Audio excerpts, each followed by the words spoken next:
Texte Malachie 4,5 fait allusion à un avenir beaucoup plus éloigné quand il parle du jour de l'Éternel. Ce jour grand et redoutable, ce jour n'était évidemment pas encore venu à l'époque de Jean. Et nous pouvons maintenant dire avec la même certitude qu'il est encore à venir.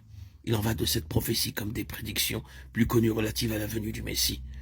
Elle devait avoir un double accomplissement. D'abord par la naissance du Seigneur Jésus à Bethléem, puis dans un avenir encore indéterminé par sa venue en gloire. Ceux qui lisaient ces prophéties voyaient tout l'avenir sur le même plan et ne discernaient pas les deux étapes successives de leur accomplissement. Tandis que pour nous qui avons l'histoire postérieure pour nous éclairer, l'Ancien Testament, cette réalisation en 2 fois, n'a rien qui nous étonne. Il en est de même pour la prophétie relative à la venue d'Élie. Elle paraît obscure à nos yeux, mais elle s'illumine d'une clarté nouvelle si l'on considère qu'elle doit avoir, elle aussi, un double accomplissement. Le premier a déjà eu lieu, et le second est encore à venir. Jésus a dit positivement, Élie doit venir et rétablir toutes choses. Nous en venons donc tout naturellement à cette conclusion.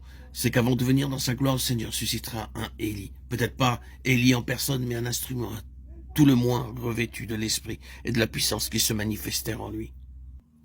Or, puisque la venue du Seigneur est imminente, puisque parmi les enfants de Dieu vraiment spirituels, personne n'est dans le doute à cet égard, ne sommes-nous pas fondés à croire que c'est très prochainement que va se manifester cet instrument et que maintenant, sans doute, le Saint-Esprit est en train de le préparer et de le former.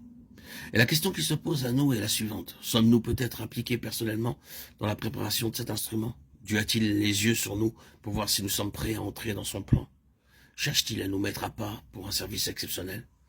Si cet Élie devait être une personnalité collective et que nous fussions appelés à en faire partie, l'heure ne serait-elle pas venue pour nous de nous reposer certaines questions et de nous préparer à monter plus haut? Il y a des choses qui sont trop exclusivement réservées à nos relations personnelles avec Dieu pour que nous puissions nous étendre sur ce sujet. Mais nous sommes certains qu'une étude attentive de la personne d'Élie pourra nous aider dans l'examen de notre position spirituelle et nous ouvrir les yeux à de nouveaux horizons.